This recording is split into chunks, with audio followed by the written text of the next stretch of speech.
Assalamualaikum warahmatullahi wabarakatuh. Sebelumnya mohon izin, perkenalkan kami dari kelompok 2 yang bernamakan Muhammad Royhan Firdaus, Guntur Rama, Afta Fauzan, dan Muhammad Yasir akan mempresentasikan modul 11. Yang pertama, pendahuluan. Modul ini membahas dasar-dasar pengalaman IPv4 yang masih banyak digunakan di jaringan komputer. Materi utama meliputi cara kerja alamat IPv4, subnet mask, subnetting, dan VLSM. Subnetting digunakan untuk membagi jaringan menjadi bagian-bagian kecil agar penggunaan alamat IP lebih efisien.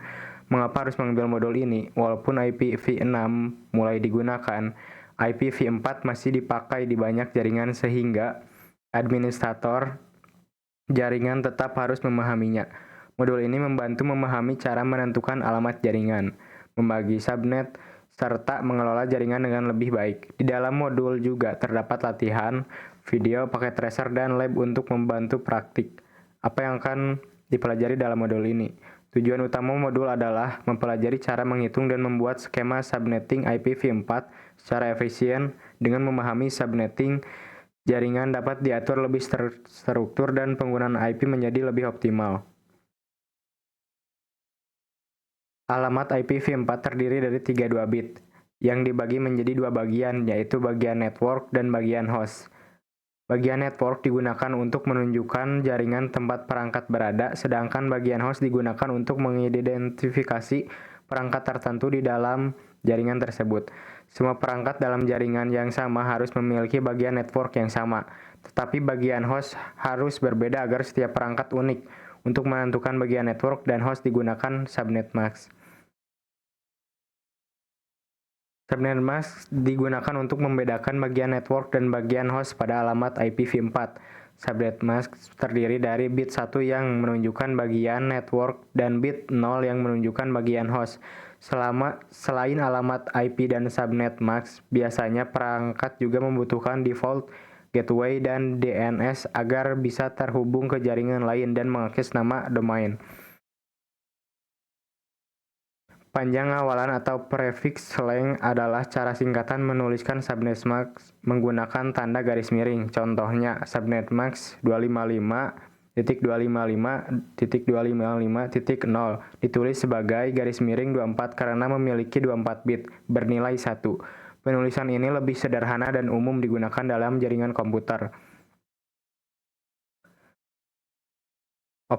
Menunjukkan jaringan logis. Operasi logis N digunakan untuk menentukan alamat jaringan dari sebuah host. Proses ini membandingkan alamat IP dengan subnet mask bit demi bit. Hasil N antara alamat IP 192.168.10.10 dan subnet mask 255.255.25.0 menghasilkan alamat jaringan 192.168.10.0. Operasi N sangat penting karena membantu perangkat mengetahui jaringan tempatnya berada. Alamat jaringan, host, dan siaran. Dalam suatu jaringan terdapat 3 jenis alamat, yaitu alamat jaringan, alamat host, dan alamat siaran. Alamat jaringan digunakan untuk memiliki suatu jaringan dan tidak boleh diberikan ke perangkat. Lalu alamat host digunakan untuk perangkat seperti komputer, printer, router, dan smartphone. Lalu alamat siaran digunakan untuk mengirim data ke seluruh perangkat dalam jaringan. Pada jaringan 192.168.1.0.0/24, alamat jaringannya 192.168.1.0.0. Hostname pertama 192.168.1.0.1. Host terakhir 192.168.1.0.254. Alamat broadcast 192.168.10.255. Unicast. Unicast adalah metode komunikasi satu perangkat ke satu perangkat lainnya atau one-to-one komunikasi. Pada metode ini, paket data dikirim hanya kepada satu penerima tertentu. Alamat tujuan menggunakan alamat unicast dan alamat sumber juga harus berupa alamat unicast karena paket berasal dari satu perangkat. Contoh penggunaan unicast adalah komputer yang mengirim data langsung ke printer, server, atau perangkat lain secara khusus. Alamat host IPv4 unicast berada pada rentang 1.0.0.1 sampai 223.255.255.255, walaupun ada beberapa alamat khusus yang dicadangkan. Broadcast adalah metode komunikasi satu perangkat ke semua perangkat dalam jaringan atau one-to-all communication. Paket broadcast dikirim ke seluruh host yang berada dalam suatu broadcast domain. Alamat broadcast memiliki semua bit host bernilai 1. Contohnya, pada jaringan 172.16.4.0/24, alamat broadcastnya adalah 172.16.4.255. IPv4 menggunakan broadcast, sedangkan IPv6 tidak menggunakan metode broadcast karena semua perangkat harus memproses paket broadcast. Lalu lintas broadcast dapat membebani jaringan jika terlalu banyak. Router biasanya memisahkan broadcast domain agar broadcast tidak menyebar ke seluruh jaringan dan performa jaringan tetap baik. Selain limited broadcast dengan alamat 255.255.255.255, setiap jaringan juga memiliki directed broadcast. Directed broadcast menggunakan alamat tertinggi dalam jaringan, yaitu alamat dengan semua bit host bernilai 1. Contohnya, pada jaringan 192.168.1.0/24, directed broadcastnya adalah 192.168.1.255. Alamat ini digunakan untuk mengirim data ke seluruh host dalam jaringan tertentu. Router dapat meneruskan direct broadcast sampai mencapai jaringan tujuan. Namun fitur ini biasanya dinonaktifkan pada Cisco iOS karena alasan keamanan dan pernah disalahgunakan dalam serangan jaringan. Multicast. Multicast adalah metode komunikasi yang memungkinkan satu host mengirim satu paket ke sekelompok host tertentu. Cara ini lebih efisien dibanding broadcast karena data hanya diterima perangkat yang bergabung dalam grup multicast. Alamat multicast IPv4 berada pada rentang 244.0.0.0 sampai 239.255.255.255. Perangkat yang ingin menerima data multicast harus melakukan subscribe atau bergabung ke grup multicast. Contoh penggunaan multicast adalah protokol routing OSPF yang menggunakan alamat multicast 224.0.0.5. Hanya perangkat yang menjalankan OSPF yang akan memproses paket tersebut, sedangkan perangkat lain akan mengabaikannya. Multicast membantu mengurangi penggunaan bandwidth karena pengirim cukup mengirim satu paket untuk banyak penerima. Kesimpulannya, IPv4 memiliki 3 jenis metode pengiriman data, yaitu unicast, broadcast, dan multicast. Unicast digunakan untuk komunikasi satu ke satu, broadcast untuk mengirim data semua perangkat dalam jaringan, dan multicast untuk mengirim data ke kelompok perangkat tertentu secara lebih efisien. Pemahaman tentang ketiga metode ini penting agar pengelolaan jaringan menjadi lebih optimal. Selanjutnya ada jenis alamat IPv4.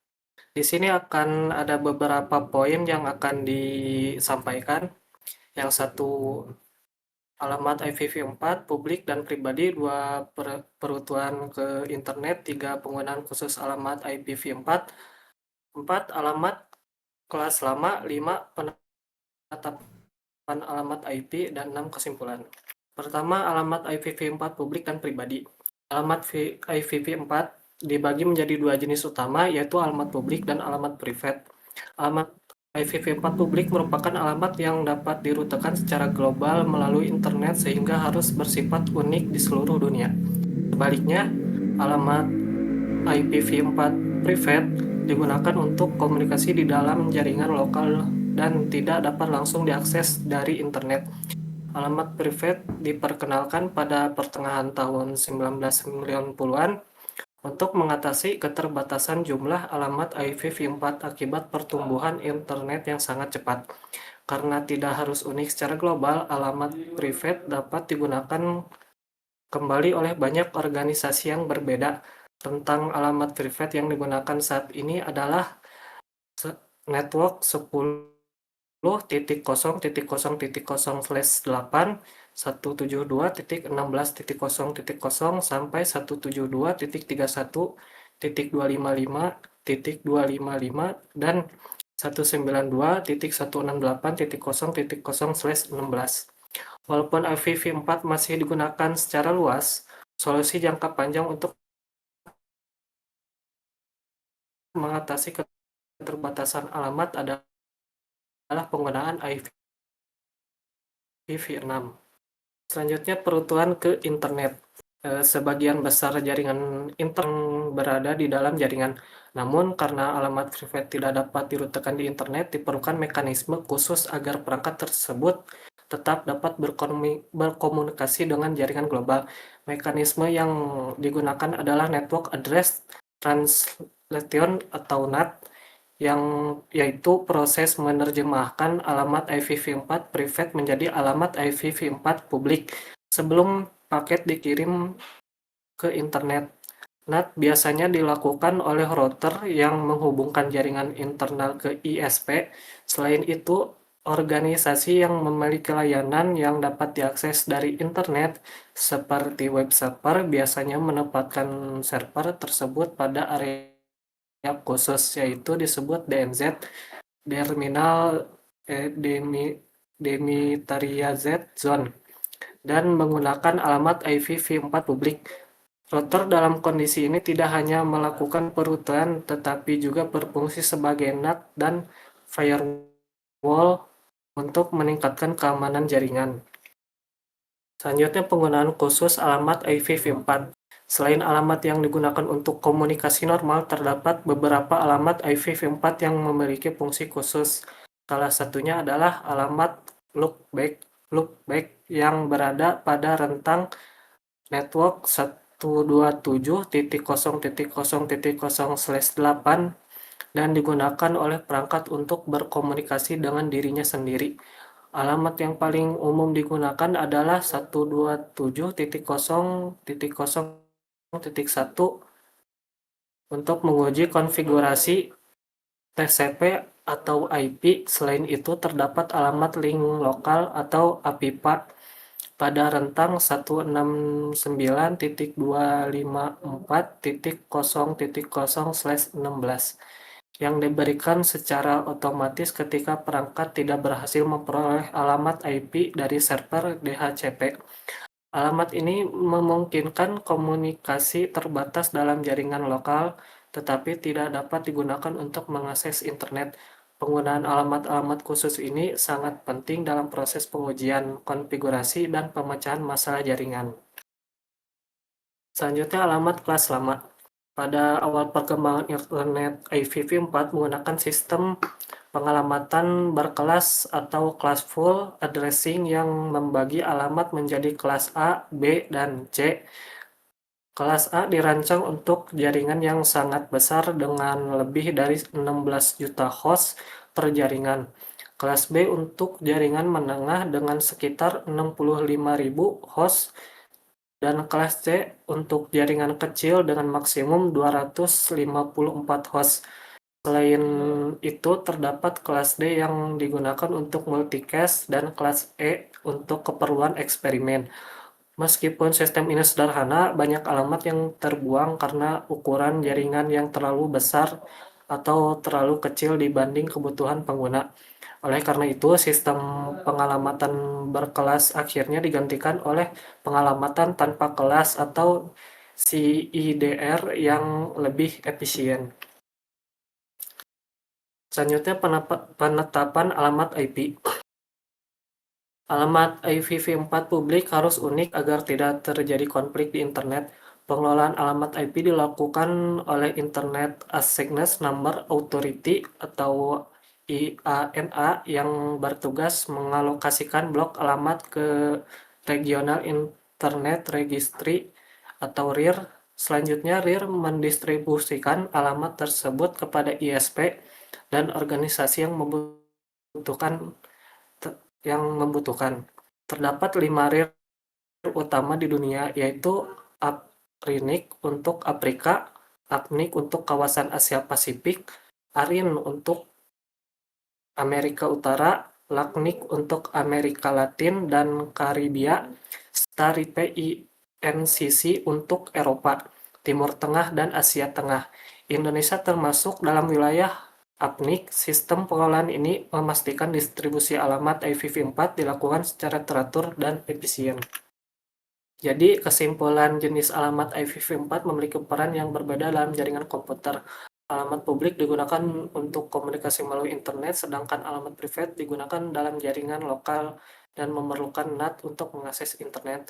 Selain itu, terdapat alamat khusus seperti loopback dan link lokal yang digunakan untuk kebutuhan tertentu. Sistem pengalaman IPv4 juga pernah menggunakan kelas A, B, dan C sebelum digantikan oleh CIDR yang lebih efisien. Memahami jenis-jenis alamat IPv4 sangat penting karena menjadi dasar dalam perancangan konfigurasi dan pengelolaan jaringan komputer. Sekian. Saya Guntur, saya akan membacakan poin 11.4.1 domain penyiaran dan segmentasi. Pernahkah menerima email yang ditujukan kepada semua orang di tempat kerja atau sekolah Anda? Itu adalah email penyiaran, dan email tersebut berisi informasi yang perlu diketahui oleh Anda semua. Namun seringkali email penyiaran tersebut tidak benar-benar bagi semua orang dalam daftar penerima. Terkadang hanya sebagian dari penerima yang perlu membaca email tersebut. Dalam jaringan LAN, Internet, perangkat menggunakan siaran dan protokol dan address resolution protokol untuk menemukan perangkat lain. ARP mengirimkan siaran lapisan 2 ke alamat IPv4 yang diketahui di jaringan lokal untuk menemukan alamat MAC yang terkait. Perangkat di jaringan LAN, Internet juga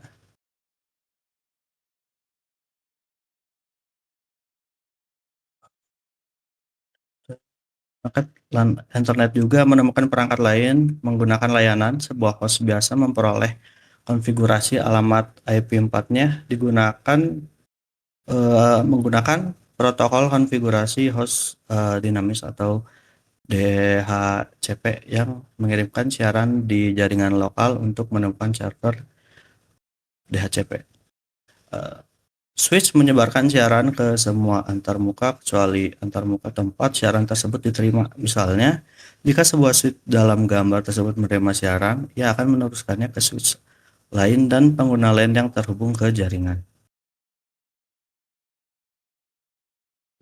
Router segment broadcast domain. Router tidak meneruskan sinyal siaran. Ketika sebuah router menerima sinyal siaran, router tersebut tidak meneruskan ke antarmuka lain.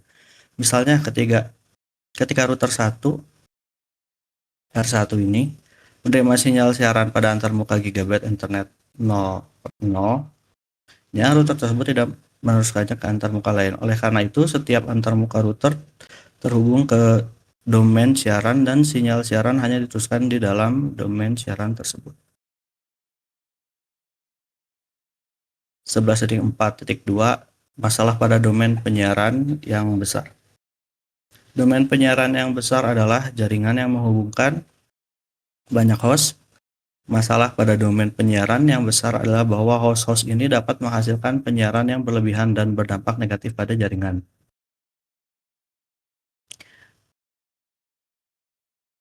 Pada gambar di bawah, satu LAN menghubungkan 400 pengguna yang berpotensi menghasilkan jumlah trafik penyiaran yang berlebihan. Hal ini mengakibatkan kinerja jaringan yang lambat akibat volume trafik yang signifikan yang dapat ditimbulkannya, serta kinerja perangkat yang lambat karena setiap perangkat harus menerima dan memproses setiap paket penyiaran. Ini adalah large broadcast domain atau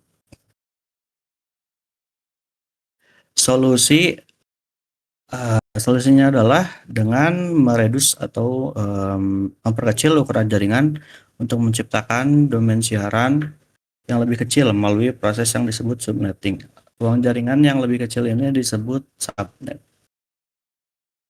Pada gambar di atas, 400 pengguna di LAN 1 dengan alamat jaringan 172.16.0.0/16 telah terbagi menjadi dua subnet masing-masing berisi 200 pengguna, yaitu 172.16.0.0/24 dan 172.16.1.0/24.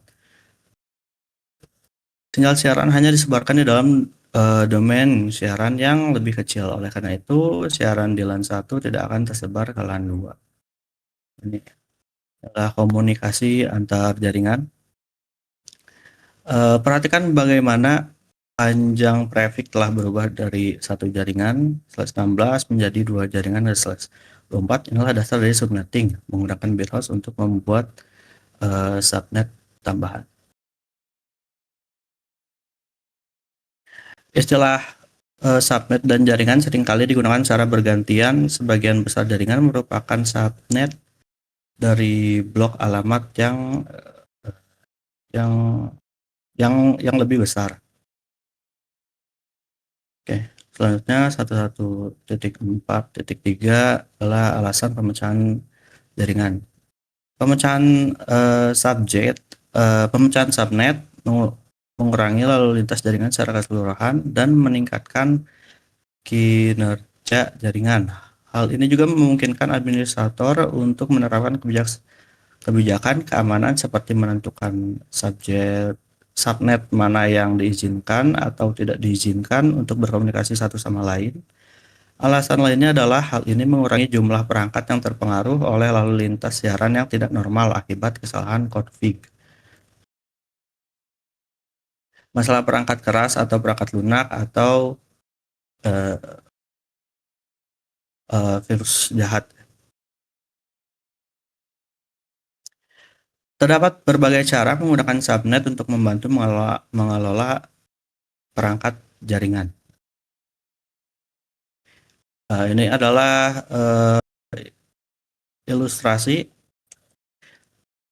bagaimana administrator jaringan dapat mengelompokkan perangkat dan layanan ke dalam subnet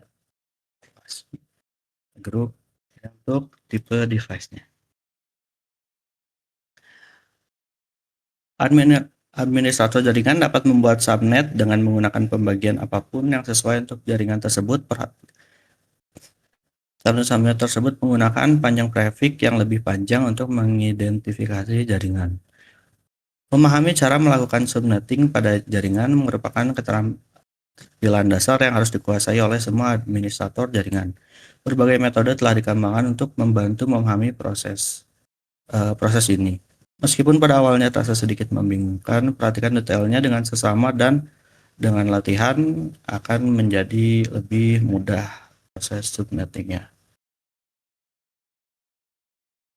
Lalu ada selanjutnya di 11.5.1 subnet pada batas oktet. Pada topik sebelumnya kita telah mempelajari beberapa alasan penting untuk melakukan segmentasi jaringan. Anda juga telah mempelajari bahwa proses segmentasi jaringan ini disebut subnetting. Subnetting merupakan keterampilan penting yang harus dikuasai saat mengelola jaringan IPv4. Awalnya mungkin terasa susah ya, tapi akan jauh lebih mudah dengan praktis atau latihan terus-menerus. Subnet IPv4 dibuat dengan menggunakan satu atau lebih bit host sebagai bit jaringan. Hal ini dilakukan dengan memperluas masker subnet untuk meminjam beberapa bit dari bagian host alamat guna menciptakan bit jaringan tambahan. Semakin banyak bit host yang dipinjam, semakin banyak subnet yang dapat didefinisikan, semakin banyak bit yang dipinjam juga untuk meningkatkan jumlah subnet, semakin sedikit jumlah host per subnet.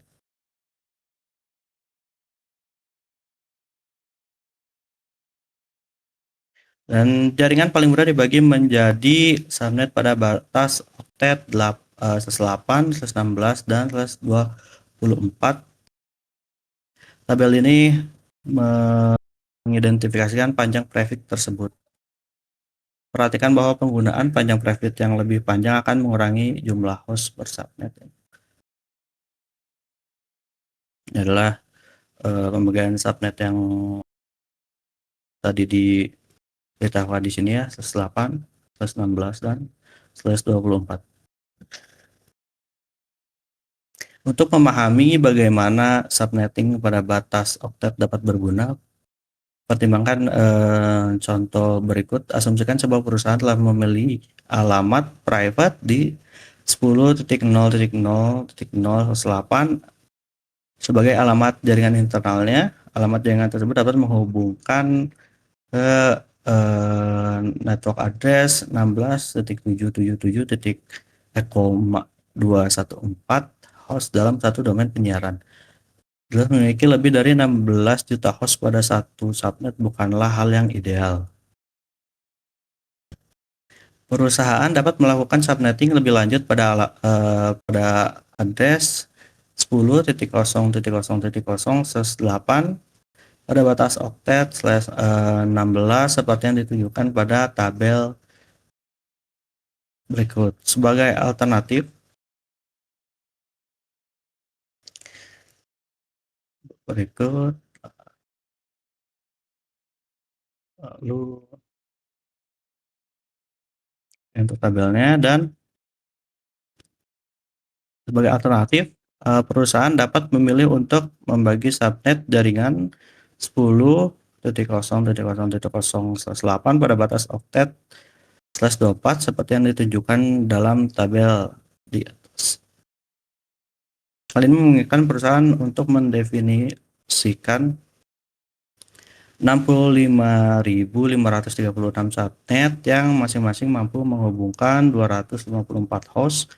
Batas /24 dalam pembagian subnet karena mengakomodasi jumlah host yang wajar dan memudahkan pembagian subnet pada batas subnetting.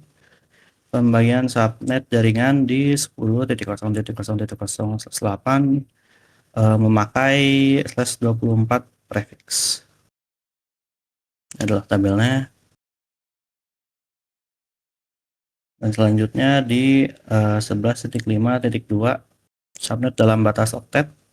Contoh-contoh yang telah ditunjukkan sejauh ini meminjam bit host dari awalan jaringan umum /8, /16, dan /24. Namun subnet dapat meminjam bit dari posisi bit host manapun untuk membuat mask lain.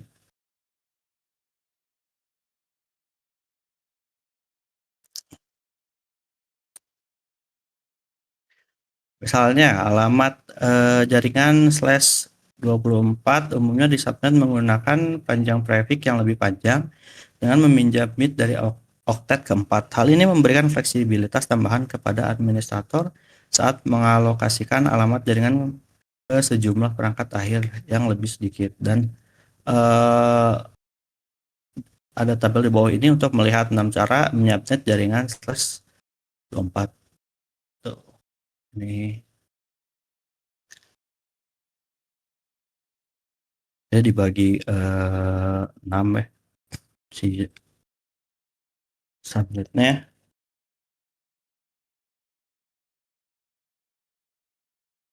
Untuk setiap bit yang dipinjam dari oktet keempat, jumlah jaringan yang tersedia berlipat ganda, sementara jumlah alamat host per subjaringan berkurang.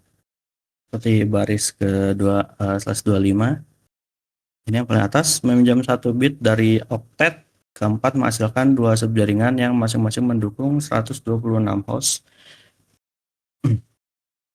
Baris ke-26 meminjam 2 bit menghasilkan 4 subjaringan yang masing-masing mendukung 62 host. Baris 27 meminjam 3 bit menghasilkan 8 subjaringan yang masing-masing mendukung 30 host. Baris 28 meminjam 4 bit menghasilkan 16 subjaringan yang masing-masing mendukung 14 host.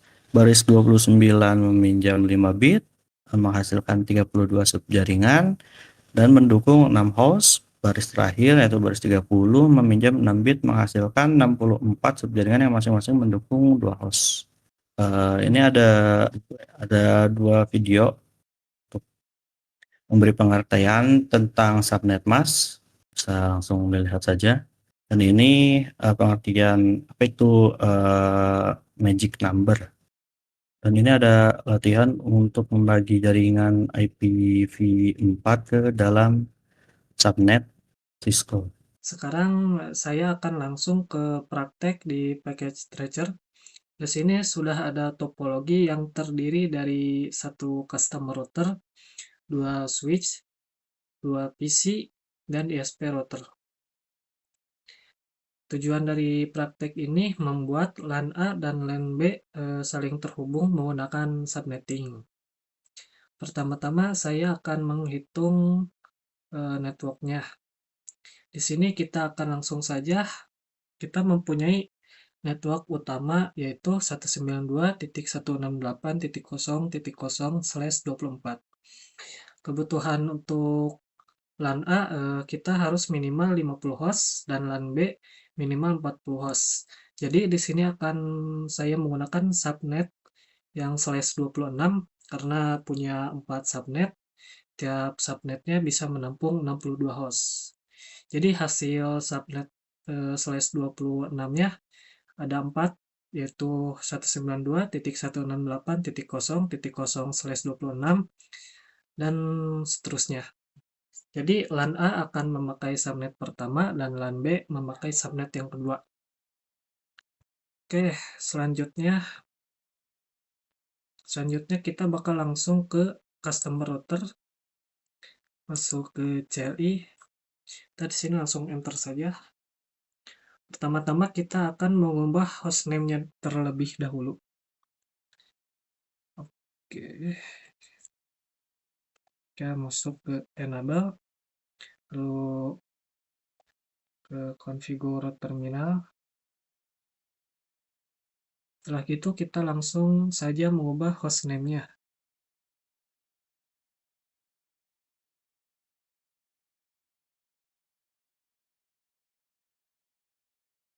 Hostname-nya kita ubah ke customer router.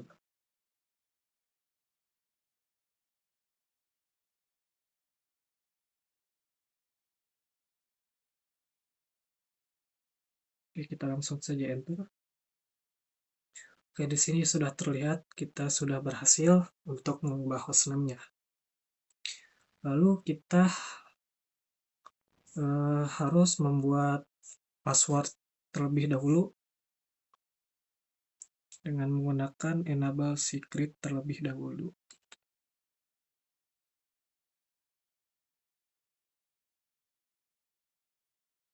Nah, langsung saja pasang password secretnya.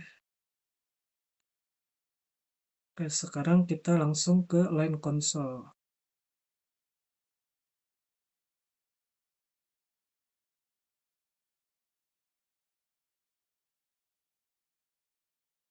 Langsung saja kita membuat passwordnya ya.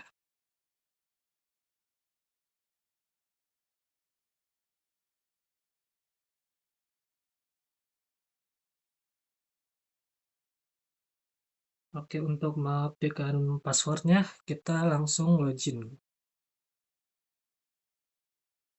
Oke. Sekarang kita sudah membuat passwordnya. Sekarang saya ingin mengkonfigurasikan interface yang menuju ke LAN A-nya. Pertama kita exit terlebih dahulu. Langsung kita menggunakan interface. Interface-nya G 0/0. Lalu kita pasang IP address yang sudah ditentukan.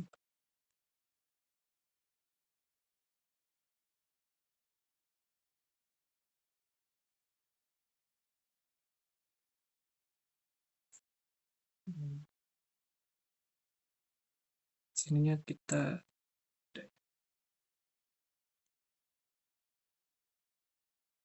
Oke, untuk mengaktifkannya kita memakai no shutdown.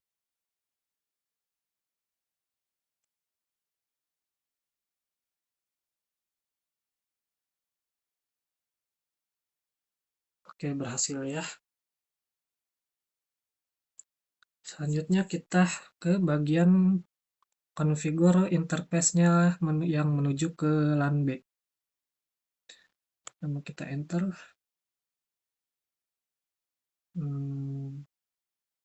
Kita exit terlebih dahulu saja. Lalu masuk ke interface FG ya.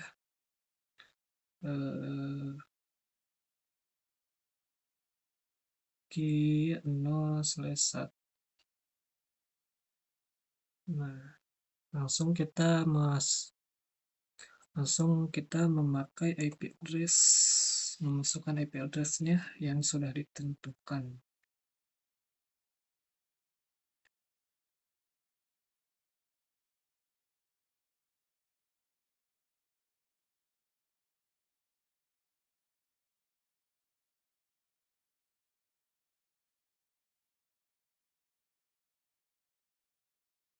Untuk mengaktifkannya sama seperti yang tadi, memakai no shutdown.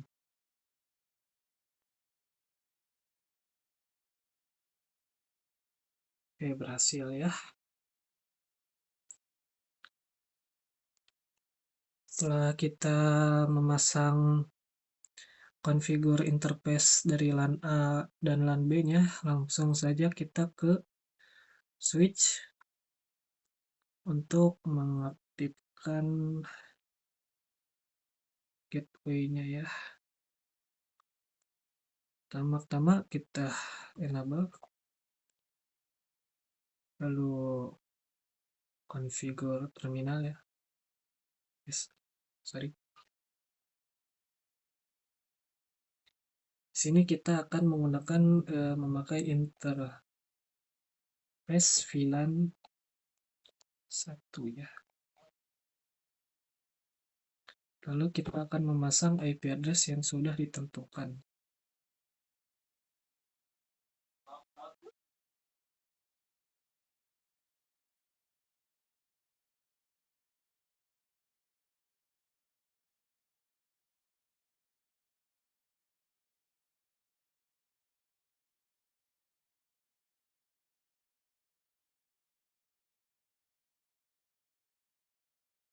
Lalu sama seperti yang tadi, untuk mengaktifkannya kita memakai no shutdown.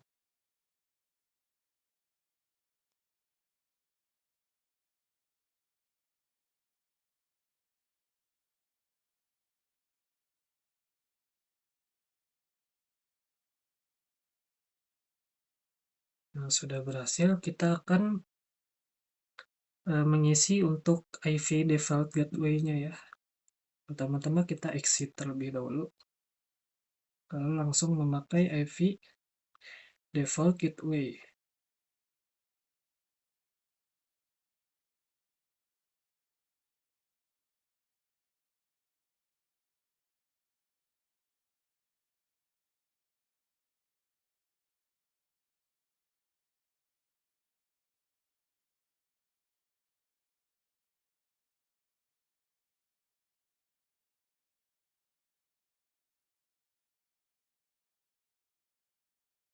Ya. Nah, sudah berhasil ya. Sekarang kita akan melakukan hal yang sama di switch LAN B ya. Caranya sama seperti yang di LAN A. Yang pertama-tama kita enable.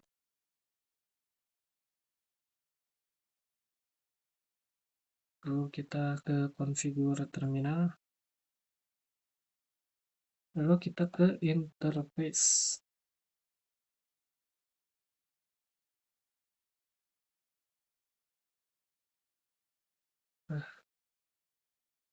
Sorry, ada yang typo.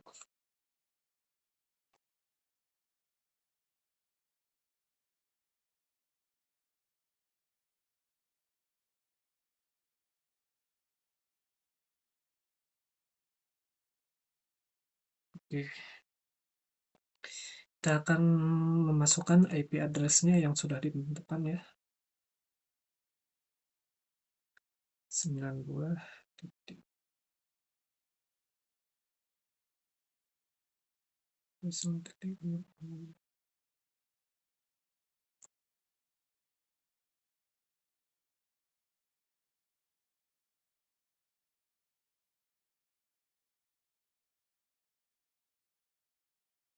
Untuk mengaktifkannya kita langsung shutdown.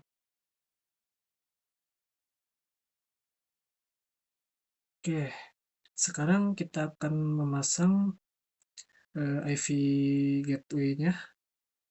Untuk caranya seperti yang tadi, kita exit terlebih dahulu. Kita pasang IV default.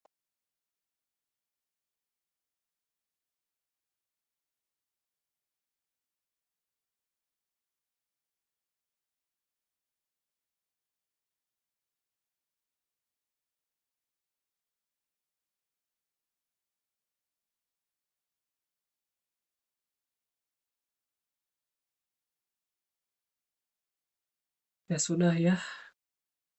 Sekarang kita akan masuk ke PC untuk mengganti IP configurator-nya. Sini IP address-nya kita harus sesuaikan yang sudah kita pasang ya.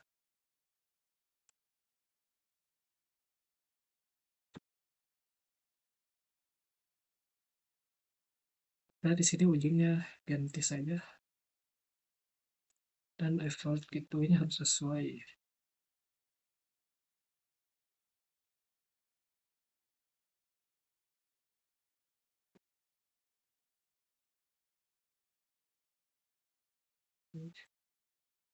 PCB juga sama ya, kita ganti IP configure-nya. Sini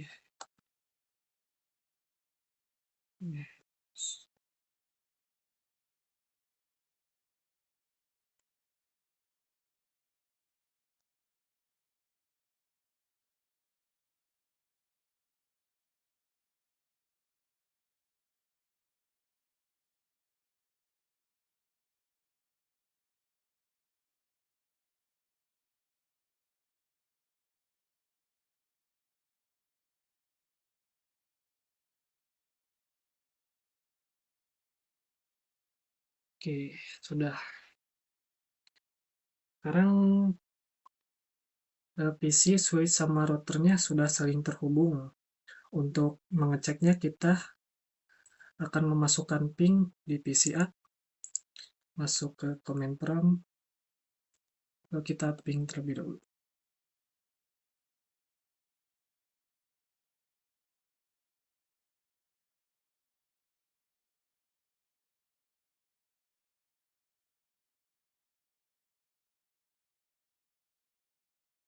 Lalu kita tunggu terlebih dahulu.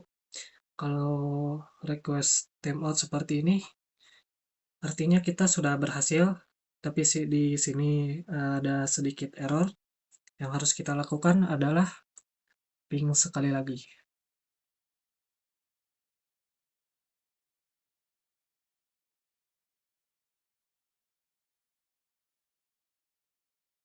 Kalau sudah muncul reply prompt, artinya kita sudah berhasil. Untuk mengeceknya lagi apakah sudah berhasil atau belum, kita harus cek resultnya dulu. Di sini kita lihat, oke, di sini sudah terlihat checklist semua, yang artinya project dari praktek ini sudah berhasil. Oke, sekian dari saya untuk praktek pada modul 5 ini. Selanjutnya ke materi berikut.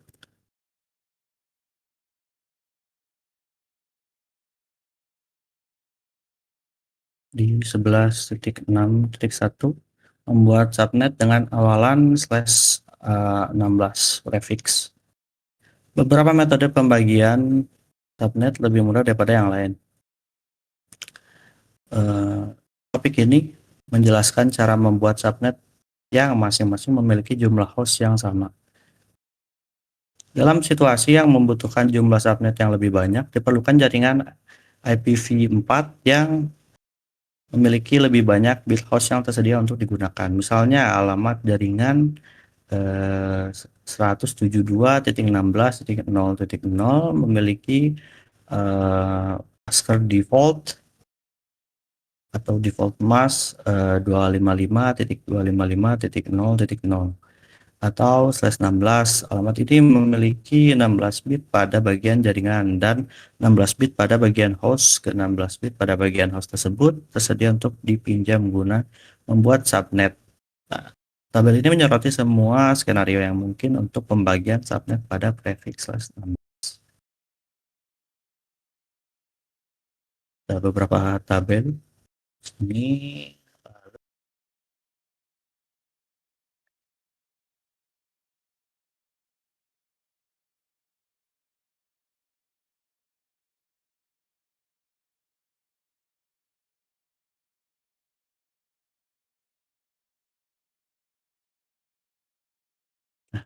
Membagi jaringan 16 menjadi subnet meskipun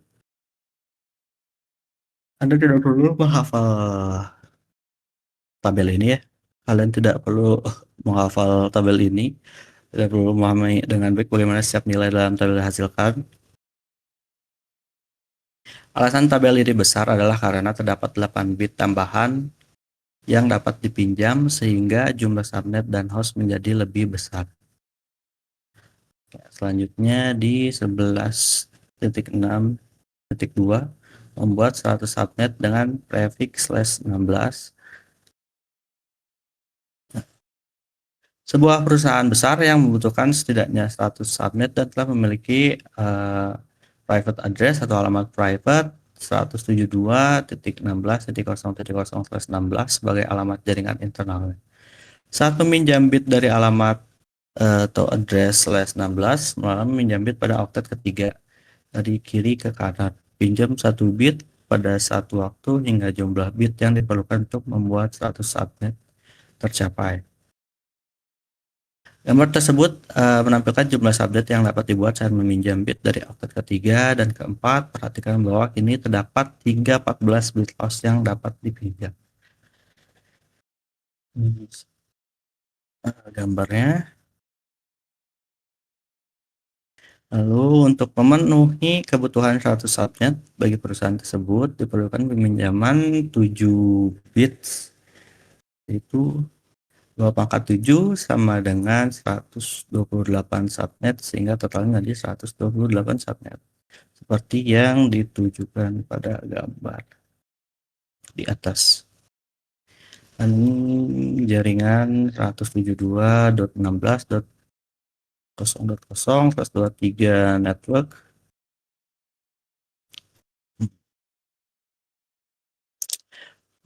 Perlu diingat lagi bahwa subnet mask harus diubah untuk mencerminkan bit yang dipinjam. Dalam contoh ini, ketika 7 bit dipinjam, masker diperlukan 7 bit ke dalam oktet ketiga. Dalam bilangan desimal, mask direpresentasikan sebagai 255.255.254.0 atau awalan /23 karena oktet ketiga adalah 11111110 dalam bilangan biner dan oktet keempat adalah 00000000 dalam bilangan biner. Gambar tersebut menampilkan subnet yang dihasilkan dari 172.16.0.0/23 hingga 172.16.254.0/23. Ini hasil dari /23 gambar bisa dilihat. Setelah meminjam 7 bit untuk subnet, tersisa 1 bit host di oktet ketiga dan 8 bit host di oktet keempat, sehingga total ada 9 bit yang tidak dipinjam. 9 menghasilkan total 512 alamat host. Alamat pertama disediakan untuk alamat jaringan dan alamat terakhir disediakan untuk alamat siaran, sehingga dengan mengurangkan kedua alamat ini 2/9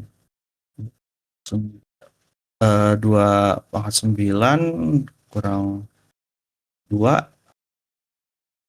menghasilkan 510 alamat host yang tersedia untuk setiap subnet/23.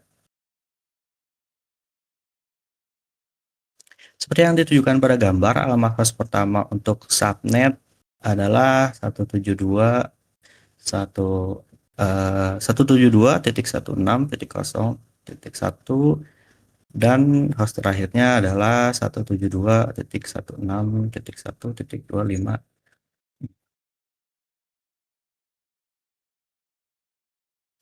Lalu poin berikutnya di 11.6.3 membuat 1000 subnet dengan /8. Beberapa organisasi seperti penyedia layanan kecil atau perusahaan besar mungkin memerlukan lebih banyak subnet. Sebagai contoh, ambil contoh sebuah ISP kecil yang membutuhkan 1000 subnet untuk pelanggannya. Setiap pelanggannya akan memerlukan ruang yang cukup pada bagian host untuk membuat subnetnya sendiri. ISP tersebut memiliki alamat jaringan 10.0.0.255.0.0.0 atau 10.0.0.0/8. Ini artinya terdapat 8 bit di bagian jaringan dan 24 bit host yang tersedia untuk dipinjam untuk subnetting. Oleh karena itu, ISP tersebut akan melakukan subnetting pada jaringan 10.0.0.0/8.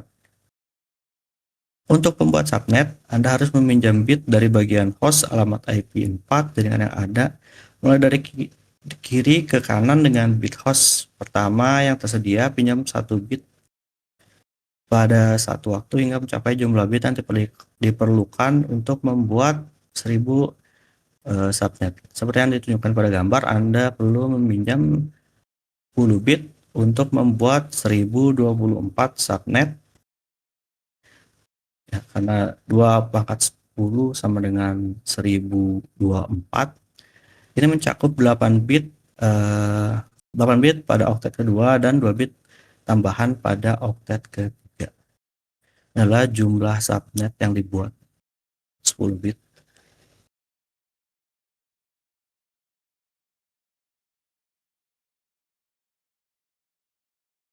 Gambar ini menampilkan alamat jaringan dari subnet mask yang dihasilkan, yang setara dengan 255.255.192.0 atau 10.0.0.0/18.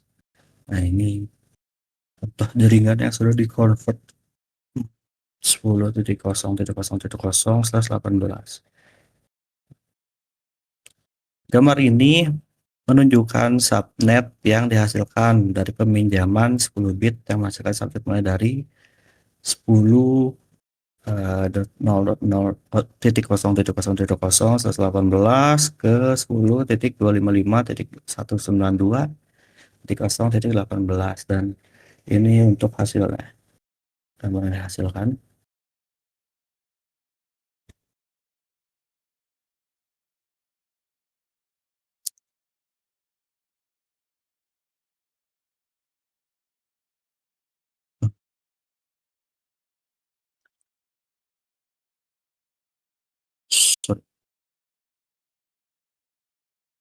Minjam 10 bit untuk membuat subnet, melepaskan 14 host bit untuk per subnetnya. Meng-subtract 2 host per subnet, satu jaringan alamat jaringan dan satu broadcast jaringan alamat yang 2/14 dikurang 2 sama dengan 16.382 host per subnetnya. Ini artinya setiap 1000 subnet bisa mensupport 16.382 host. Ini alamat jarak alamat untuk 10.0.0.0/18 subnet. Dan ini adalah ada video tentang pengertian bagaimana magic number harus octet.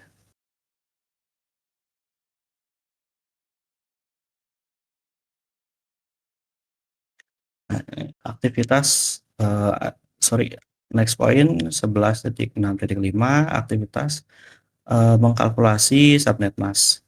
Di aktivitas ini kamu bisa membuat subnet mask di format desimal dengan memasukkan biner representasi dari subnet mask di kolom octet dan convert mask ke prefix notasi format di prefix notation field. Lalu yang terakhir di 11.6.6 ini ada tab yang ini ada latihan untuk mengkalkulasi IPv4 subnet. Latihan ini tujuan Anda itu mendetermine IP4 address subnetting, dan yang kedua mengkalkulasi IPv4 address subnetting. Baik, Selanjutnya yaitu ruang alamat IPv4 subnet private versus public. Meskipun membagi jaringan menjadi subnet secara cepat adalah hal yang baik, jaringan organisasi Anda mungkin menggunakan alamat IPv4 public dan private secara bersamaan. Hal ini memengaruhi cara Anda melakukan subnetting pada jaringan Anda. Jaringan perusahaan pada umumnya terdiri dari dua bagian. Yang pertama yaitu internet. Ini adalah bagian internal dari jaringan perusahaan yang hanya dapat diakses di dalam organisasi. Perangkat-perangkat di internet menggunakan alamat IPv4 private. Yang kedua adalah DMZ. Ini adalah bagian jaringan perusahaan yang berisi sumber daya yang tersedia untuk internet, seperti web server. Perangkat-perangkat di DMZ menggunakan alamat IPv4 public. Baik internet maupun DMZ memiliki persyaratan dan tantangan subnetting masing-masing. Internet menggunakan ruang pengalamatan private IPv4. Hal ini memungkinkan organisasi untuk menggunakan alamat jaringan IPv4 private manapun, termasuk awalan prefix 10.0.0.0/8 yang memiliki 24 bit host dan mampu menampung lebih dari 16 juta host. Menggunakan alamat jaringan dengan 24 bit host membuat subnetting menjadi lebih mudah dan fleksibel.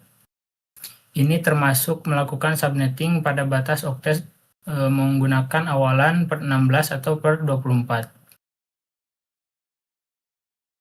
Sebagai contoh, alamat private 10.0.0.0/8 dapat disubnet menggunakan mask per 16.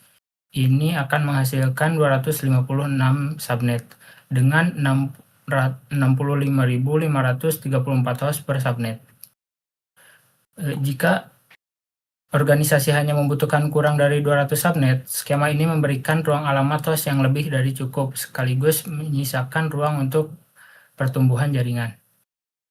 Pilihan lainnya adalah menggunakan mask per 24. Ini akan menghasilkan 65.536 subnet dengan 254 host per subnetnya. Jaringan 10.0.0.0/8 juga dapat disubnet menggunakan panjang awalan lainnya seperti per 12, per 18, per 20, dan seterusnya. Ini memberikan administrator jaringan berbagai macam pilihan yang mudah direncanakan.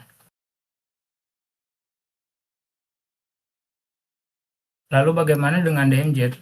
Karena perangkat-perangkat ini harus dapat diakses secara publik dan internet, perangkat di DMZ memerlukan alamat IPv4 publik. Ketersediaan ruang alamat IPv4 publik mungkin menjadi masalah sejak pertengahan tahun 1990-an. Sejak 2011, IA, NA, dan 4 dari 5 regional internet register atau RIR telah kehabisan ruang alamat IPv4. Meskipun organisasi-organisasi mulai beralih ke IPv6, sisa ruang alamat IPv4 sangatlah terbatas. Artinya sebuah organisasi harus memaksimalkan jumlah alamat IPv4 pabriknya yang sangat terbatas. Hal ini mengharuskan administrator jaringan untuk melakukan subnetting pada ruang alamat publik. Mereka menggunakan subnet mask yang berbeda-beda dengan tujuan meminimalkan jumlah alamat host yang tidak terpakai per subnet. Teknik ini dikenal sebagai Variable Length Subnet Masking atau VLSM. Selanjutnya yaitu meminimalkan alamat IPv4 host yang tidak terpakai dan memaksimalkan subnet. Untuk meminimalkan jumlah alamat IPv4 host yang tidak terpakai sekaligus memaksimalkan jumlah subnet yang tersedia, ada dua pertimbangan saat merencanakan subnet. Satu, yaitu jumlah alamat host yang dibutuhkan untuk setiap jaringan. Dua, jumlah subnet individual yang dibutuhkan. Terdapat hubungan terbalik antara jumlah subnet dan jumlah host. Semakin banyak bit yang dipinjamkan untuk membuat subnet, semakin sedikit bit host yang tersisa. Jika Anda membutuhkan lebih banyak alamat host, maka Anda memerlukan lebih banyak bit host, yang berakibat pada semakin sedikitnya jumlah subnet yang dibuat.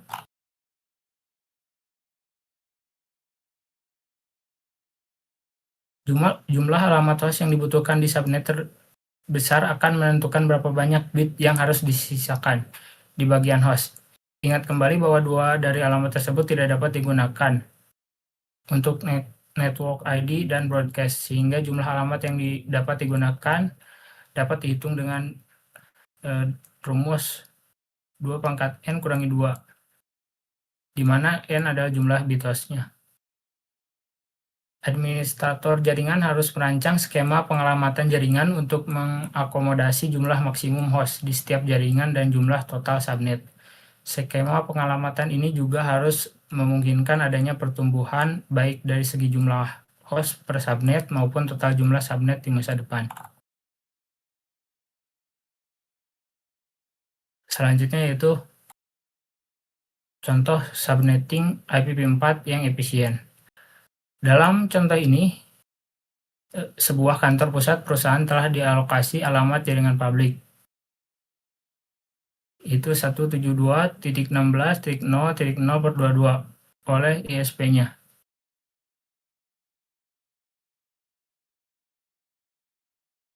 Yang pertama, awalan per 22 berarti terdapat 10 bit host yang tersisa. Yang kedua, menggunakan rumus 2 pangkat 10 kurangi 2. Jaringan ini menyediakan 1022 alamat host. Kantor pusat tersebut memiliki sebuah DMZ dan 4 kantor cabang yang masing-masing membutuhkan ruang alamat IPv4 pabriknya sendiri. Kantor pusat harus memanfaatkan ruang alamat IPv4 yang terbatas ini sebaik mungkin. Berdasarkan topologi perusahaannya, terdapat 5 lokasi yang masing-masing butuh koneksi internet. Setiap kabel koneksi dari router cabang ke ISP-nya juga membutuhkan subnet tersendiri. Yang artinya organisasi ini membutuhkan total 10 subnet dari alamat utama. Kebutuhan host atau subnet paling besar di kantor pusat yaitu membutuhkan 40 alamat IP publik.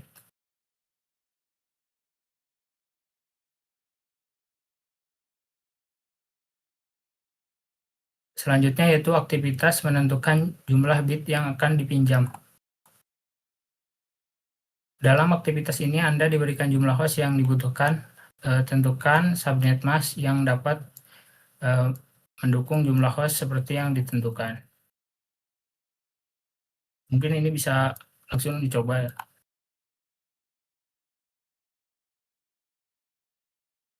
Selanjutnya itu paket tracer atau skenario subnetting. Dalam aktivitas ini Anda diberikan alamat jaringan 192.168.100.0/24 untuk di subnet dan menyediakan pengalamatan IP untuk jaringan yang ditampilkan dalam topologi di aplikasi paket tracer. Setiap LAN Dalam jaringan tersebut membutuhkan ruang yang cukup untuk minimal 25 alamat yang mencakup perangkat penggunaan, MDPS switch, dan antarmuka router. Koneksi PC atau kabel antar router 1 dan ke router 2 akan memerlukan alamat IP untuk setiap ujung tautan tersebut. Membutuhkan 2 alamat IP. Di sini kita memasuki praktik yang kedua pada modul 11.7 ya. Di sini ada topologi. Yang di sini ada topologi yang dimana ada 2 router, 4 switch, dan 4 PC. Namun pada file package tracer di sini, device yang dikonfigurasikan hanya ada R1, S3, dan PC 4-nya saja. Oke, sebelum itu pertama-tama kita menentukan subnetnya terlebih dahulu. Di sini sudah diberikan pada network utamanya, yaitu 192.168.100.0/24. Jadi di sini kita harus menentukan subnet. Subnet yang dibutuhkan kita harus butuh 5. Jadi 4-nya itu untuk subnet LAN dan satunya untuk subnet WAN. Karena setiap LAN membutuhkan minimal 25 host, maka subnet yang dipilih ada subnet /27. Jadi /27 itu menghasilkan 8 subnet dan 30 host tiap subnet. Jadi untuk menentukan network tiap subnetnya, jadi /27 itu kelipatannya 32. Jadi subnet yang dihasilkan yaitu ada 5, diantaranya 192.168.100.0. Jadi di sini kelipatannya 32. Jadi masing-masing itu loncat-loncat gitu jadi 32. Jadi yang pertama kita masuk ke R1, lalu ke CLI. Dari sini langsung enter saja.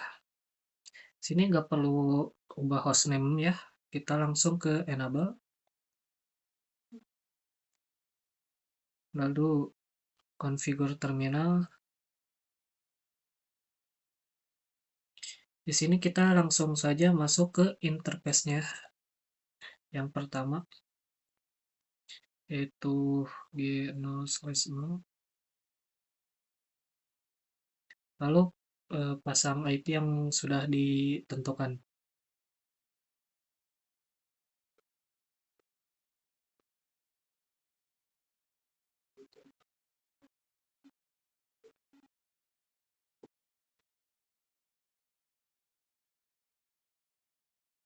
Sorry.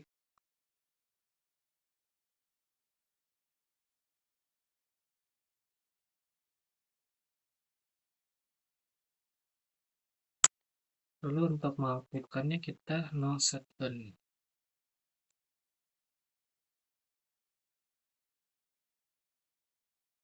Jadi interface G0/0 ini untuk gateway subnet pertama. Kita masuk ke konfigurasi selanjutnya. Kita exit terlebih dahulu.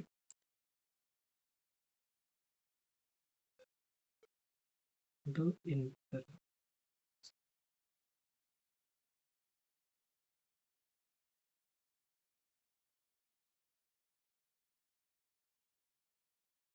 kita pasang IP address-nya.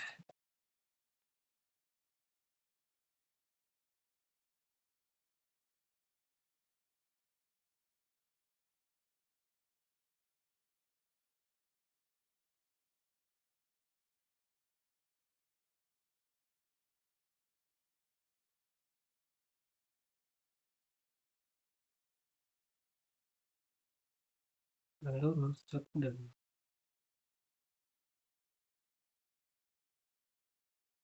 Oke, kita langsung ke configure serialnya.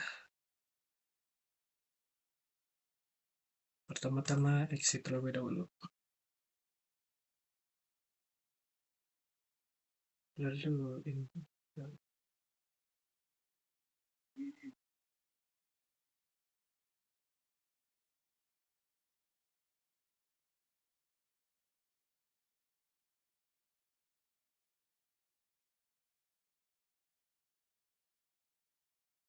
Nah, kita pasang IP address-nya.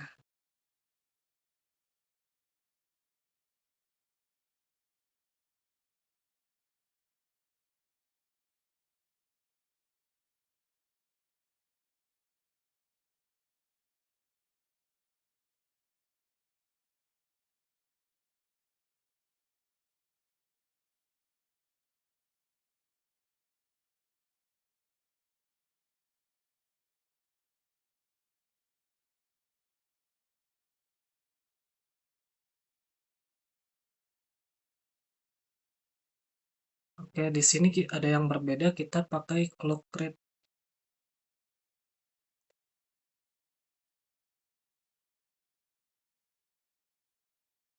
Clock rate-nya kita 64.000.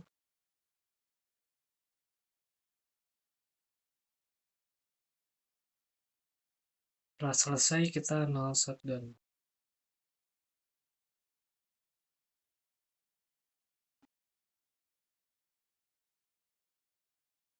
Jadi interface serial ini digunakan untuk koneksi WAN antar router. Lalu clock rate-nya itu diberikan karena sisi ini merupakan diisi. Oke, selanjutnya kita ke konfigurasi switch. Switch-nya kita yang S3. Kita langsung saja di sini enable. Lalu masuk ke configure terminal. Lalu kita ke interface.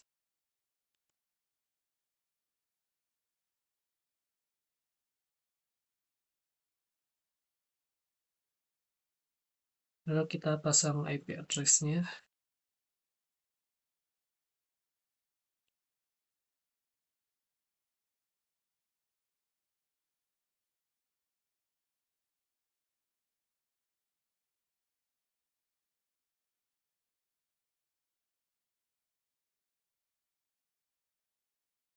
Lalu kita aktifkan memakai no shutdown. Oke, kita sekarang pasang IV default gateway-nya ya.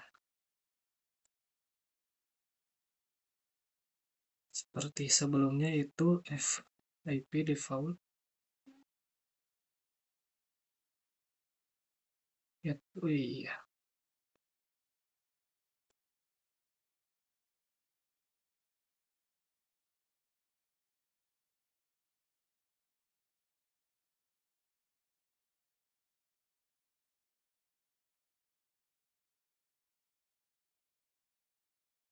Nah, setelah selesai, kita langsung ke PC 4.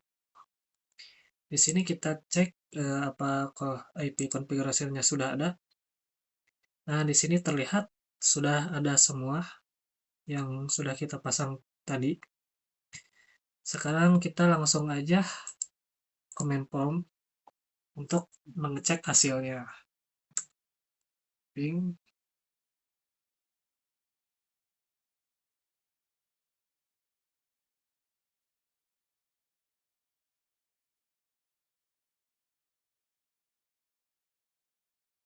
Oke, dan ternyata kita berhasil ya. Untuk mengeceknya lagi, apakah di sini sudah checklist atau belum, kita lihat. Oke, sudah selesai. Oke, begitu saja. Terima kasih. Wassalamualaikum warahmatullahi wabarakatuh. Selanjutnya itu pengantar PLSM. Seperti yang disebutkan pada topik sebelumnya, penggunaan alamat public dan private memengaruhi cara Anda melakukan subnetting pada jaringan Anda. Terdapat jumlah masalah lain yang mengaruhi skema subnetting. Skema subnetting standar per 16 menciptakan subnet yang masing-masing memiliki jumlah host yang sama. Tidak setiap subnet yang Anda buat akan membutuhkan host sebanyak ini, sehingga menyebabkan alamat IPv4 yang tidak terpakai, mungkin Anda akan membutuhkan satu subnet yang berisi jauh lebih banyak host daripada yang lain. Ini adalah alasan mengapa variabel length subnet mask atau VLSM dikembangkan.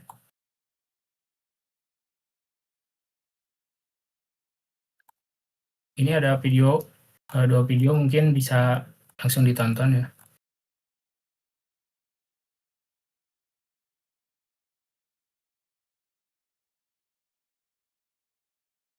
Selanjutnya itu konservasi alamat IPv4. Karena menipisnya ruang alamat IPv4 publik, memaksimalkan pengguna alamat host yang tersedia menjadi perhatian utama saat melakukan subnetting jaringan IPv4. Menggunakan subnetting tradisional, jumlah alamat yang dialokasikan untuk setiap subnet adalah sama. Jika semua subnet memiliki persyaratan jumlah host yang sama, atau jika penghematan alamat IPv4 bukan masalah, blok alamat berukuran tetap ini akan efisien. Namun dengan alamat IPv4 publik, biasanya tidak demikian. Sebagai contoh, bayangkan sebuah topologi yang membutuhkan 7 subnet, 4 untuk LAN gedung dan 3 untuk koneksi antar router, menggunakan subnetting tradisional pada alamat 192.168.20.0/24. Kita dapat meminjam 3 bit dari porsi host untuk membuat 8 subnet. Skema ini menyisakan 5 bit host, yang berarti 30 host yang dapat digunakan per subnet. Skema ini memenuhi kebutuhan host pada LAN terbesar. Meskipun subnetting tradisional ini memenuhi kebutuhan LAN dan berbagai jaringan menjadi jumlah subnet yang memadai, hal ini mengakibatkan pemborosan alamat yang signifikan. Sebagai contoh, hanya dibutuhkan 2 alamat di setiap subnet untuk 3 tautan WAN, koneksi antar router, karena subnet diberikan 30 alamat, dan 20 alamat yang tidak terpakai di masing-masing subnet WAN tersebut. Ini mengakibatkan 84 alamat tidak terpakai. Lebih jauh lagi, pemborosan ini membatasi pertumbuhan jaringan di masa depan dengan mengurangi total jumlah subnet yang tersedia. Penggunaan alamat yang tidak efisien ini merupakan karakteristik dari subnetting tradisional. Metode VLSM dikembangkan untuk menghindari pemborosan alamat ini dengan memungkinkan kita melakukan subnetting pada sebuah subnet. Selanjutnya itu VLSM. Pada semua contoh subnetting tradisional, subnet mask yang sama diterapkan untuk seluruh subnet. Ini berarti setiap subnet memiliki jumlah alamat host yang sama. Sebaliknya, VLSM memungkinkan ruang jaringan dibagi menjadi bagian-bagian yang tidak sama besar dengan VLSM. Subnet mask akan bervariasi tergantung pada seberapa banyak bit yang dipinjamkan untuk subnet tertentu. VLSM pada dasarnya hanyalah subnetting pada sebuah subnet menggunakan topologi sebelumnya 192.168.20.0/24. Kita awalnya membaginya menjadi 8 subnet berukuran sama dengan 30 alamat host. 4 subnet digunakan untuk LAN. Namun koneksi antar router hanya membutuhkan 2 alamat host per subnet. Untuk menghindari pembuangan 28 per subnet, VLSM dapat digunakan. Kita akan mengambil subnet terakhir, yaitu 192.168.20.24/7, dan membaginya lebih lanjut menggunakan subnet mask per 30 atau 255.255.255.252.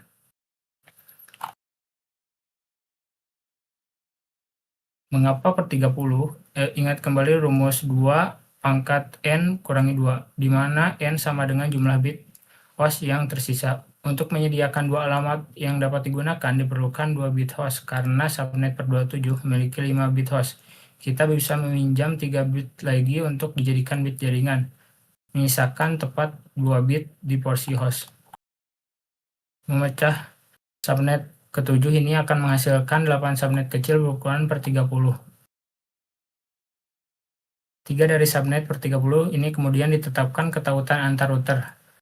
Skema VLSM ini berhasil menyesuaikan ukuran blok alamat dengan kebutuhan. Selain itu, hal ini memungkinkan subnet 4, 5, dan 6 tetap utuh dan tersedia untuk jaringan di masa depan. Selanjutnya yaitu penetapan alamat topologi PLSM. Dengan menggunakan subnet PLSM, pengalamatan pada LAN dan jaringan antar router dapat dilakukan tanpa adanya pemborosan yang tidak perlu. Menggunakan skema pengalamatan alamat IPv4 host pertama pada setiap subnet selalu ditugaskan ke antarmuka LAN dari router. Komputer pada setiap subnet kemudian akan menggunakan rentang sisa alamat IPv4 pada subnet tersebut. Komputer ini akan menjadi alamat antarmuka tadi sebagai alamat default gateway mereka.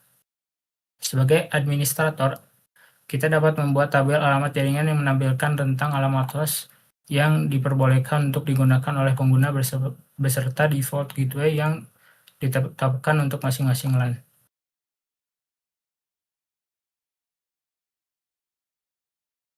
Selanjutnya yaitu aktivitas atau latihan VLSM. Tabel 1 menggunakan subnetting reguler atau tradisional untuk jaringan awal, yaitu 192.168.5.0/24. Tabel 2 menggunakan PLSM untuk membagi jaringan tersebut lebih lanjut.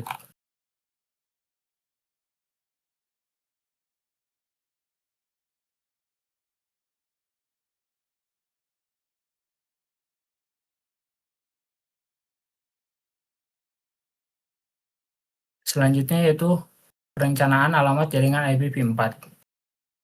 Sebelum kita memulai melakukan subnetting, kita harus mengembangkan skema pengalamatan IPv4 untuk seluruh jaringan. Kita perlu mengetahui berapa banyak subnet yang kita butuhkan, berapa banyak host yang dibutuhkan subnet tertentu, perangkat apa saja yang menjadi bagian dari subnet tersebut, bagian jaringan mana yang menggunakan alamat private dan mana yang menggunakan alamat public, serta banyak faktor penentu lainnya. Skema pengalamatan yang baik memungkinkan adanya pertumbuhan. Skema pengalamatan yang baik juga merupakan tanda dari seorang administrator jaringan yang mumpuni. Merencanakan subnet jaringan IPv4 mengharuskan kita untuk memeriksa kebutuhan pengguna jaringan organisasi, sekaligus bagaimana subnet tersebut akan distrukturkan. Melakukan studi kebutuhan jaringan adalah titik awalnya. Ini berarti melihat keseluruhan jaringan baik internet maupun DMZ, dan menentukan bagaimana setiap area akan disegmentasi. Rencana pengalamatan ini mencakup penentuan di mana konservasi alamat diperlukan dan di mana terdapat lebih banyak fleksibilitas. Jika penghematan alamat diperlukan, rencana tersebut harus menentukan berapa banyak subnet yang dibutuhkan dan berapa banyak host per subnet. Seperti yang telah dibahas sebelumnya, ini bisa diperlukan untuk ruang alamat IPv4 publik di mana DMZ. Hal ini kemungkinan besar akan melibatkan penggunaan PLSM.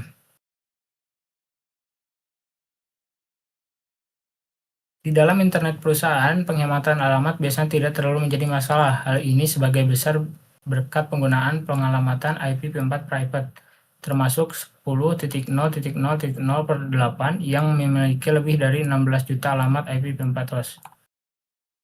Bagi sebagian besar organisasi, alamat IPv4 private menyediakan alamat internal atau intranet yang lebih dari cukup. Namun bagi banyak organisasi besar dan ISP, bahkan ruang alamat IPv4 private tidak cukup besar untuk mengakomodasi kebutuhan internal mereka. Ini adalah alasan lain mengapa organisasi-organisasi mulai beralih ke IPv6. Untuk internet yang menggunakan alamat IPv4 private dan DMZ yang menggunakan alamat IPv4 public, perencanaan dan penetapan alamat adalah hal yang sangat penting.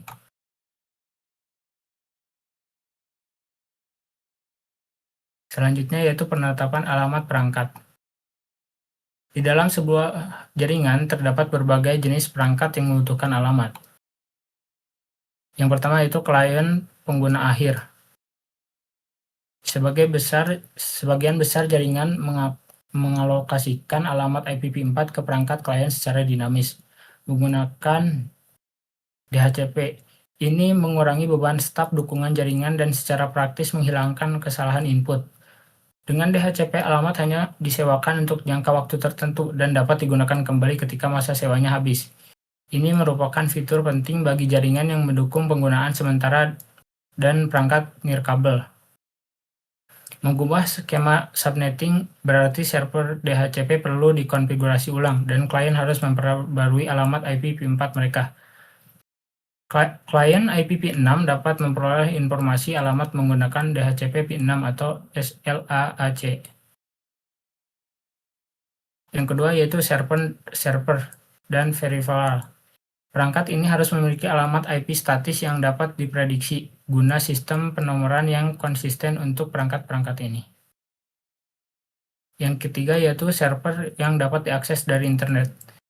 Server yang harus tersedia untuk publik di internet wajib memiliki alamat IPv4 publik, yang paling sering diakses menggunakan NAT.